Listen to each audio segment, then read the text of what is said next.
Hear how one idea became a signature talk, a speaking platform, and a published book with my guest, Thought Leader Academy grad Melania Murphy, on this episode of the Speaking Your Brand podcast. More and more women are making an impact by starting businesses, running for office, and speaking up for what matters. With my background as a TV political analyst, entrepreneur, and speaker, I interview and coach purpose-driven women to shape their brands, grow their companies, and become recognized as influencers in their field. This is Speaking Your Brand, your place to learn how to persuasively communicate your message to your audience. Hi there, and welcome to the Speaking Your Brand podcast. This is your host, Carol Cox. Today, we're going to talk about a thought leadership journey from just an idea to a signature talk to a published book in just a matter of a year or two. My guest is Thought Leader Academy graduate Melania Murphy, who went through our program back in the summer, fall of 2024. Then she attended one of our one-day in-person speaking workshops that we hold in Orlando, Florida. And then she also attended a writing and speaking retreat that I co-hosted with book coach Tiffany Hawk, who is amazing. I'll put links to those podcast episodes I've done with Tiffany in the show notes. But Melania, I am so proud and excited of all the things that you have done since I've gotten to know you. And I'm excited for us to talk about your journey from idea to signature talk to book, because I feel like so many of the listeners of the podcast want to do the same thing. They want to put their message out in a bigger way. They want to have a positive impact on their audiences with their speaking, but also potentially with a book. So we're going to dive into all of that here together. But first, I want to know, tell us a bit about your book, give us the title, and then we're going to talk about what it even means and where this idea came from. Okay, great. Well, thanks, Carol. I'm so excited to be here. It certainly has been a journey with you. I remember my first call, I don't know, is this really right for me? And you were so encouraging and so supportive. So I really appreciate that. It's really helped me to get to the finish line here. So my book is called Bound by Love, Not Tradition, Empowering Women Through Married Name Choices. I just got my printed copy just 2 days ago, so I'm really excited about it. So, yes, so my book is about married name choices and really kind of doing a deep dive into the options that we have, the traditions that our society has, taught us, some unconscious, some ingrained, some, very on the level here. But it's just really about looking at all the options that we have. And for women, thinking about what's most important to me as a woman, and how do I empower myself to get what I want out of my name, and at the same time being loving, compassionate, and being very equal with my partner. Okay, so this topic is so fascinating to me because I have been with my husband since I was in college, so a very long time now. I won't even disclose what the actual number of years is. So a very long time, but we didn't decide to actually get married until about 14 years into our relationship. And so, by then I had been to graduate school. We had started a business together. We didn't have any children and we weren't planning on it. And so when we got married, I literally did not even think twice about keeping my family name, my given name, which is Carol Cox. Cox, of course, being my father's last name. And so I didn't even think twice about it at all. And also being a feminist, and I really wanted to keep my name because I like my name and it felt so much a part of my identity, plus the legacy of my father, who had passed away actually about 6 weeks before I met my husband. And so I really wanted to honor my father and my family, but then also honor my husband. So my husband was perfectly happy that I kept my name. He had no problem with it whatsoever. But I know from talking with you that is unusual. I think the statistic is pretty high as far as how many women do indeed take their husband's name upon marriage. So can you tell us what that stat is and tell us about how does this come about, and what does it take to actually start having conversations about what name to decide to go with? Right. Yeah. So the current statistic, and to tell you the truth, it's a little bit old. It's the a Pew Research study that was done in 2023, but it's the one that most people refer back to, and that is that 80% of women, even in today's society, still drop their name and take the husband's name. And back in the 1970s, when the Miss Magazine came out and there was that second wave of feminism, and they really started promoting the MS prefix and keeping your maiden name. In the 70s, 17% of women actually kept their married name. So we really haven't moved that mark very far in the last 50 years. And but there is a small percentage of men who are now changing their names. Before it was 0%, now it's like 5% of men are willing to either take their wife's name or hyphenate their name with her name or create a new name, both of them together. So that part of it is shifting a little bit. And the younger generation, the 20 and 30 year olds now, they are very into personalizing their wedding and looking at all the different traditions to decide what tradition works for them and fits with their personalities and which ones don't. So more couples are starting to look at the tradition of the woman taking the man's name too. So there are slight shifts, but in my opinion, not enough yet. Well, 80%, that surprises me that it's still that high. Like you said, not much movement over the past 50 years. Why do you think that is? Why is the default still to take the husband's name? You know what? I have been surprised at how many couples still don't even have a conversation about it. It's still just assumed that the woman will take the man's name. And unfortunately, it is up to the woman to kind of start the conversation and say, "Hey, let's sit down and let's talk about all of our married name choices, and let's, each look at our names, what's important to us in our names, and what legacy we want to leave with our names, and go from there." Because the majority of men, like all the men, they're not going to bring it up. It's just the way that we've been raised in our society. It's still so ingrained in our society that women drop their name and take on the man's name. I mean, you think about it even in elementary school, most of the teachers are women and most of them are young women. So even in elementary school, the kids are learning, oh, she's changing her name. That's what happens when they're very impressionable, when they're 9, 10, 11 years old. It's like, oh, that's what happens when you get married. The woman changes her name.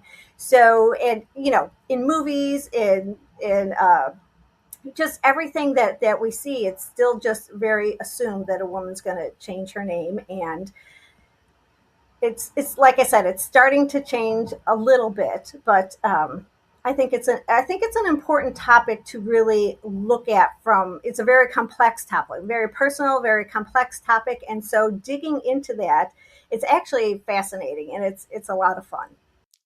Well, where did this topic come from for you? Like, why did you decide that this was the idea that I wanted to build my message around and write a whole book about?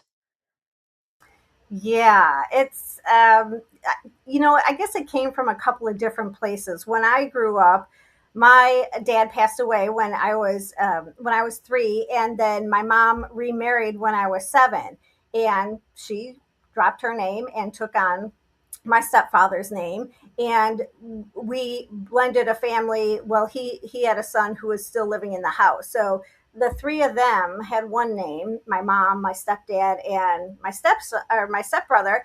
And then my siblings and we had a different name. So it just kind of, it's like, well, that's just the way it is. And for a while we were living with my grandma, who she had a different last name too. So to me, I just kind of grew up with the notion that, what, a family, we don't all have to have the same last name to be a family. And then too, as I studied, I went to college, I got a degree in applied behavioral science. So that's really looking at the relationship of people and how people interact with each other. And it was just really interesting to me how this tradition, it's still like there's a sheet over people's eyes, and they just don't see any other options or any other possibilities. So I, started digging into that and trying to find out why. Why are people still hanging on to this tradition so strongly, and what does it mean to our society? And what, without giving away too much of the book, because we want listeners to go buy the book, what are some of the reasons what that you discovered from your research and from talking to people as far as either why they just didn't even think about having the conversation in the first place, but even if they did think about it, why it was still, 80% of women drop their name and take their husband's name? Hmm. So, like I mentioned before, it's just so ingrained in our society. Way back hundreds of years ago, when our founding fathers, came over from and brought over the British laws. They brought over the law of coverture, which means that a woman, she goes from her father's responsibility, financial, safety, security, all that kind of stuff, to her husband's responsibility. And so she's covered, from one man to the next man. And but those coverture laws also said that it was the man who needed to, now her husband, protect his wife, but that also meant she didn't have any financial rights, any rights to her body, any rights to her children, any of that. So as those laws came over to what is now the United States, um, the tradition continued. And it wasn't until, well, way back in 1855, that's when the first lady is, her name is Lucy Stone. She was acknowledged as the first woman to keep her maiden name when she got married. And it was a big deal, but it was because her husband, too, was very, he was a feminist, and in that he felt that he and his wife were equal partners, and so he felt that she didn't have to give up her job, she didn't have to give up her career in his eyes, because in society and law's eyes, she would have to do that once she got married.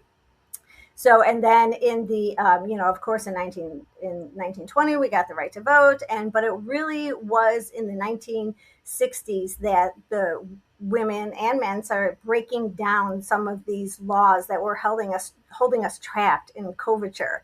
There are still, kind of remnants or ghosts of coverture today out there still, you know, but the laws were really holding us back. And then once the laws were abolished, it was still just the way that you did things in society, and it took a long time to change. Right. It still blows my mind that only 50 years ago, so, my mother's generation, women could not open a bank account in their own name without their father's or husband's approval, get a mortgage, get a credit card, all of these things that we take for granted, which provides us with that sense of economic independence, weren't even legally possible for them. Right, right. And it wasn't until 1983 that the last of the 50 states, it was Alabama, had took the law off their book that a woman must take the man's name when she gets married. So 1983, there were still in there was all 50 states. You couldn't just choose whatever name you wanted to. You still had to take the man's name. So it's and it wasn't Okay. always, women have to take the man's name, but it was like you said, if you don't have your husband, if you're married and you don't have your husband's name, you can't get a voter's, registration card, you can't open a credit card, you can't do all these other things because you're married and you don't have his name. So there, the laws are kind of, it didn't most of them didn't specifically say you must take his name, but basically you can't do anything unless you do. Okay, so now that makes a little bit more sense why the number is still so high at 80%, because it really wasn't until Gen X, like my generation, Generation X, and now millennials, who are really the first generations to legally not even be required to have to Yeah. do that. And of course, we Well, a know lot of that laws, culture. Yeah, go ahead. right? A lot of laws, or a lot of states took the laws off the books much earlier, but there was still the lone holdout, Alabama, in 1983. It was still a law there. And it takes a while for culture to catch up with laws. So just because the laws have changed doesn't mean that the way people think about things or the way that their families expect them to do things will necessarily change. So in the conversations you've had with both women and men, what are some things that come up that they have shared with you as far as maybe some doubts or uncertainties about, what name to take? It's interesting. I just read an article today from the Washington Post. There's a columnist, Carolyn Hacks, and a mother wrote in, and she said that when she and her husband got married, they both chose to keep their birth names, their birth last names. But now they're having a child together, and so the mother says, "I want my name to be in my our child's name too," and a lot of so the husband said, well, how about we give the child my last name, his name, and for the middle name it could be your birth surname. And she's like, well, no, that's still the past traditions, that's still like putting me second, or that's still not equal. Like our names, our ancestry, our identity, we're equal. So I really feel it's important that we hyphenate our name or come up with a new name combining our two names so our child has that name. And she's like, well, if you want, if we really want a child to have just one last name, how about we give the child my name, the mother's name, and we give the middle name, your name, as a Mhm. middle name to the child. And people are still just kind of like, wait, that's not how it's done. That doesn't seem fair. That doesn't, when you kind of reverse it or flip it, it becomes a little bit more obvious how unfair it is. But because this is just the way it's been for so long, women just kind of grow up thinking, well, I guess that's what I'll have to do. And that's what my book is really what I want to get across in here, that I want women to feel empowered to say, no, my name, my identity, my ancestry is just as important as yours.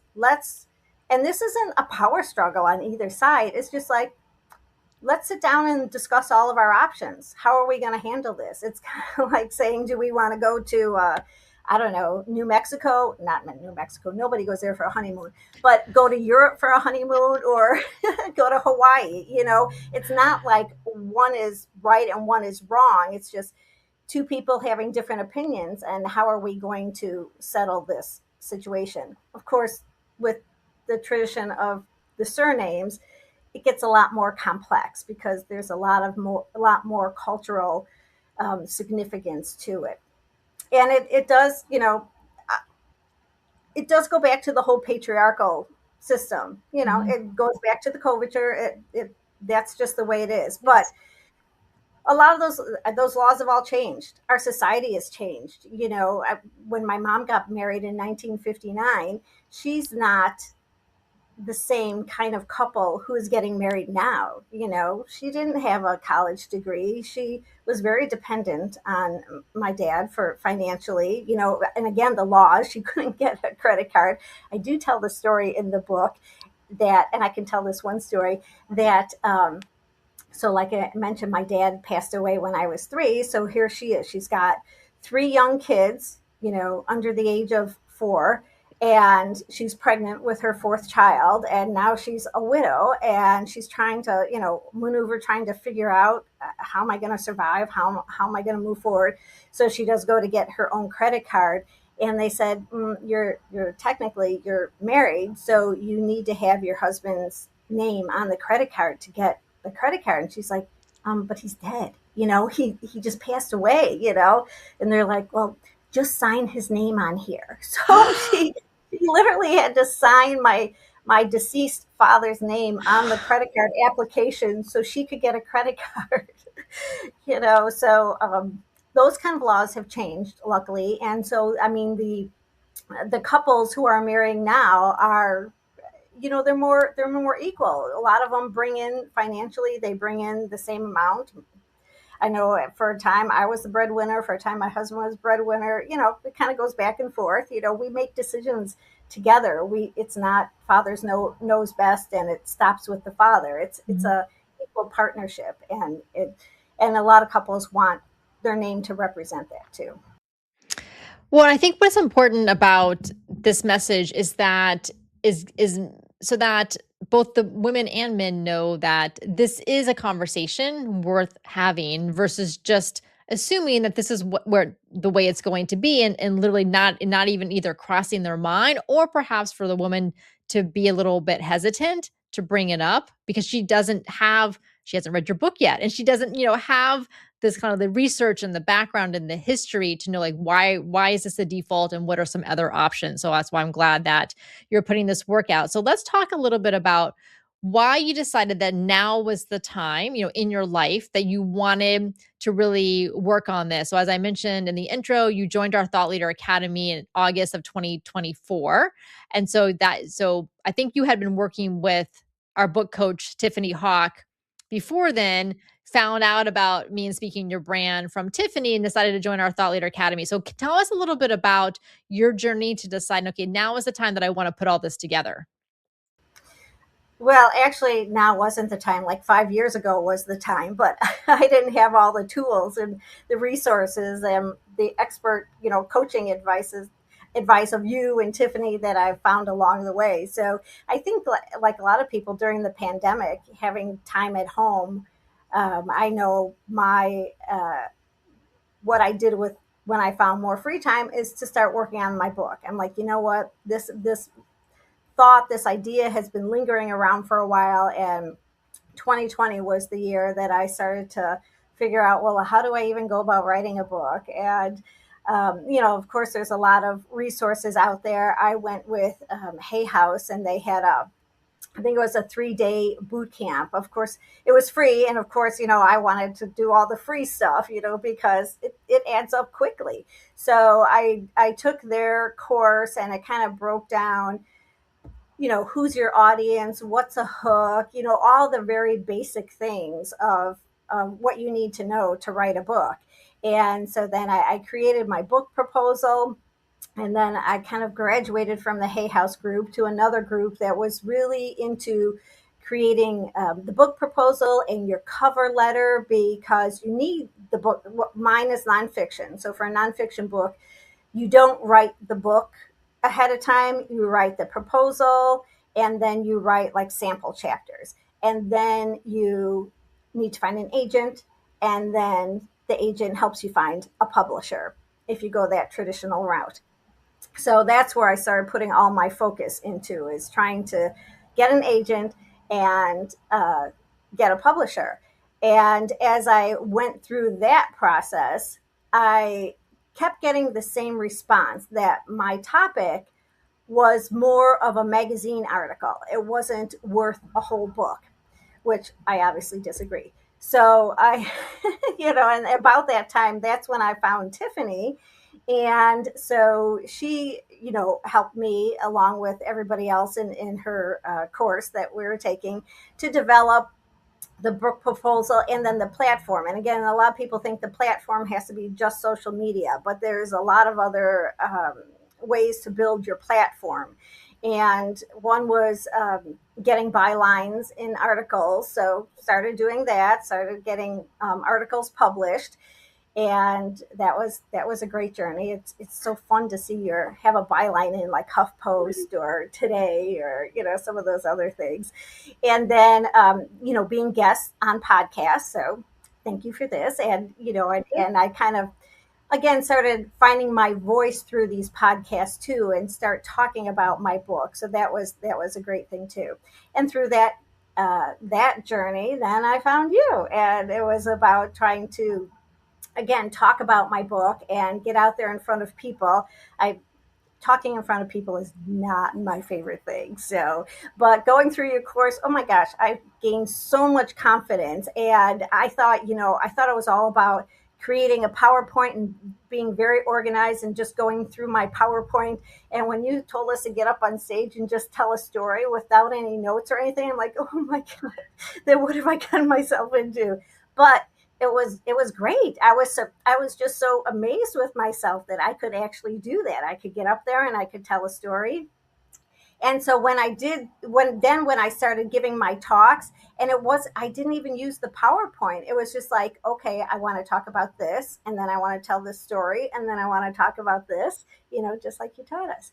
But then creating that signature talk that you and Diane helped me create, the signature talk, and just putting it in that organized structure, and kind of knowing what audiences want, and filling in the stories, filling in the research, filling in all the information that I've already gathered and researched.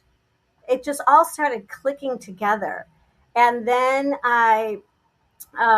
so again, I'm like, well, I guess I just need to just sit down and write this thing. But to me, it was kind of boring, because it was coming from my logical brain, kind of like, well, here you need to know about the laws first, and then you need to know about the history, and then you need to know about this.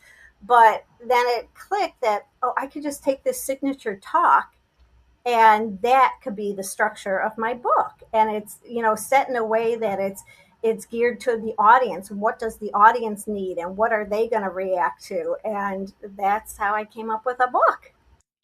Oh, I love hearing that because that is how I think about the signature talk, that it really, because it follows narrative structure, 3 acts based on traditional storytelling structure, but with more of like a psychological marketing perspective, right, for the audience, because we're not doing a fictional novel, but it's more like, what does the audience need to know to buy in to this idea to get them to want to learn more and how it applies to them? Yes, yes.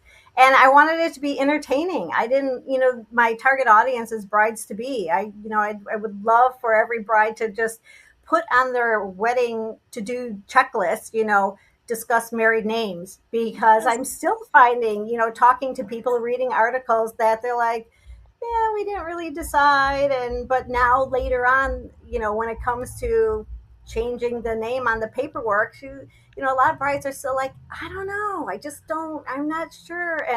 And so some guys, it just, obviously it kind of takes them back. They think they're going down this road that she's going to take his name, and they haven't talked about it really. And then after the fact, after they're married, they're like, well, wait a minute, this is not kind of a deal breaker, but like, we should have discussed this ahead of time. We should have discussed, and if you're going to keep your name, how are we going to name our children? Because these are important things. So I just love that. Brides are. I've had advanced readers, and the brides are like, yeah, you know what, I can see now why this is so important for me to figure out what I want and stand up for myself, and not and again, it's not a power struggle between the husband and the wife. It's just the acknowledgement of what you want, what a woman wants, and learning how to have that conversation with him. So yeah, so it's a quick book. It's 112 pages, but it's for the brides to be, and they're busy right now. They're, you know what, they're organizing, and they're planning, and they're researching, and they're, everything else. So I didn't want this to be a really heavy academic book. It's more fun, and it's fast paced. The people who have read it has said, they're like, oh wow, I started reading it and I couldn't put it down. So a lot of people, they read it in a weekend, or something, because it's just it keeps moving, and um, they they find it really interesting.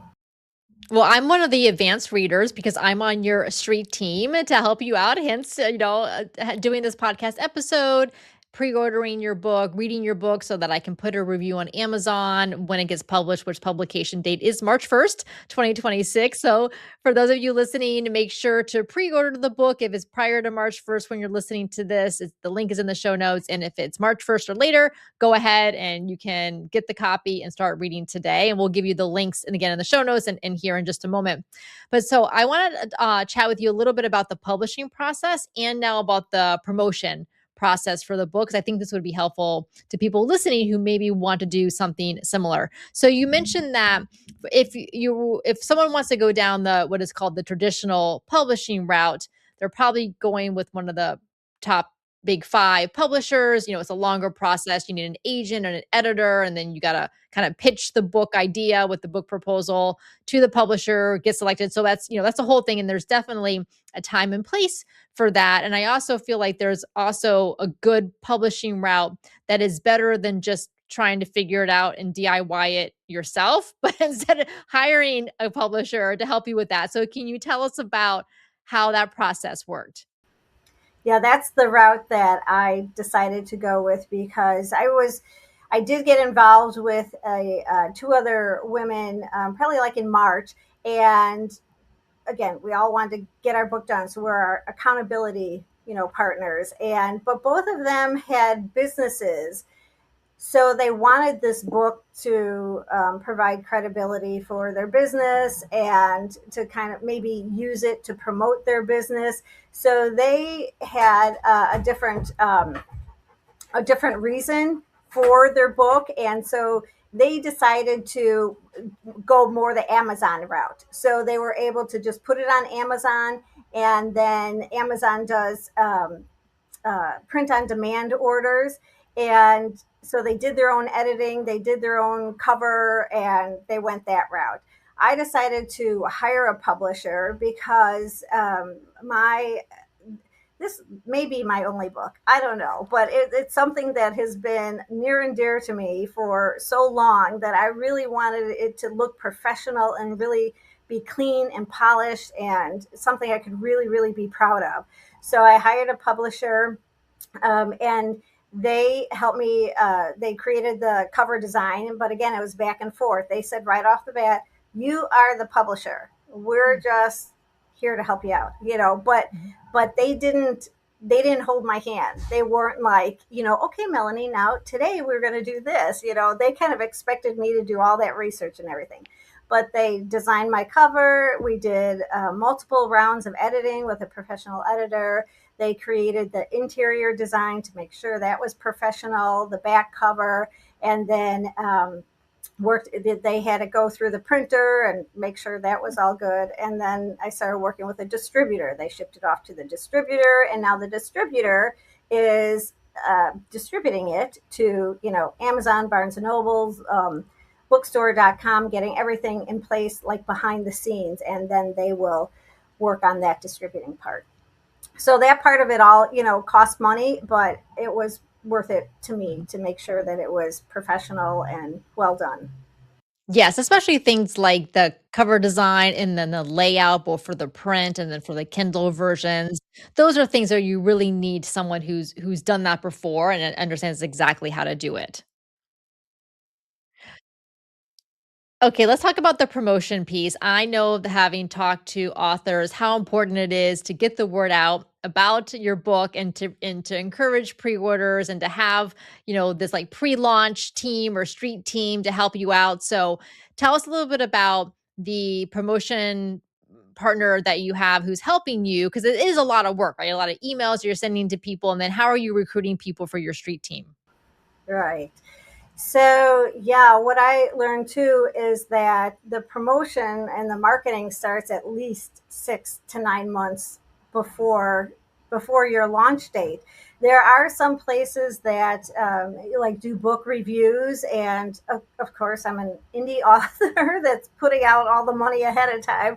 So I, of course, went with the free review, and then I started reaching out to places that need like 6 months to review your book. There's a lady who does Tampa Bay Reads down here, and she's like, "Well, send me your press release and your advance copy like 6 months before." And I'm like, "Oh, I'm already behind," but we'll just work with that and and getting this arc together. That it was the distributor that like, "Well, how are you doing on your arcs?" And I'm like, my what? So I mean, everything is such a learning curve, but having these advanced reader copies and you know, there's so many different ways to get this information out too. But again, it's just kind of to um, generate the buzz and try to get. I just want so many brides to read this stuff because you're gonna find it fascinating. It's just so much fun. So, but of course, me just saying buy my book, that's not the best approach. So I'm reaching out to places that maybe I could speak. And because my target audience is brides to be, I've been talking to bookstores, or not bookstores, I'm sorry, bridal stores, and saying, hey, I wouldn't be fun to, have a book signing here or a Women's History Month event here. And because, Amazon, Barnes and Nobles, all those big bookstores, they take like 40% right off the top. So I know, right? So you have to kind of price your book, kind of look at what other books are being priced at and price your book accordingly because they take so much right off the bat. So now as I go around to bridal stores and other vendors, photographers and florists saying, hey, could I sell my book in your store? And I let them know they'll get 30% of the book because I'm going to have to give it to somebody. So that's one promotion tactic. But yeah, just getting friends and family involved and just asking them to read your book, an advanced copy, asking them to put reviews out. um, there's a lot of great resources online. It can actually be kind of overwhelming. But yeah, I probably put in at least 2 hours a day, like promoting and reaching out to people and networking and, just finding all the different options that are available to promote my book.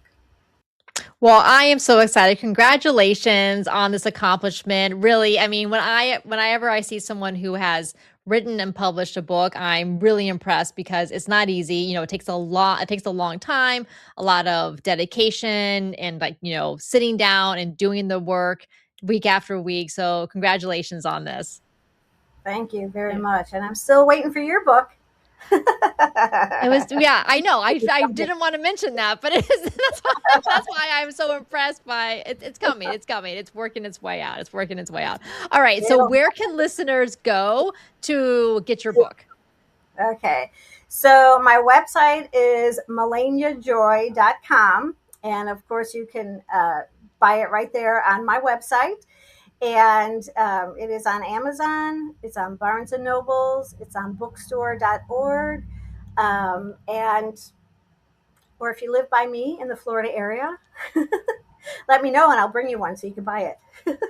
Oh, I love that. Well, I need a signed copy at some point. I've already pre-ordered my print version on Amazon, so that will come once it gets published. And so next time we see each other in person, I'll make sure to bring it so you can sign it. That sounds great. Definitely a deal. All right. Well, thank you so much for coming on to the podcast, sharing this fascinating topic. I have learned so much by getting to know you over the past year and a half, and I'm excited for more brides and more grooms and just more families and people to understand the choices that they have and to have these conversations. So thank you.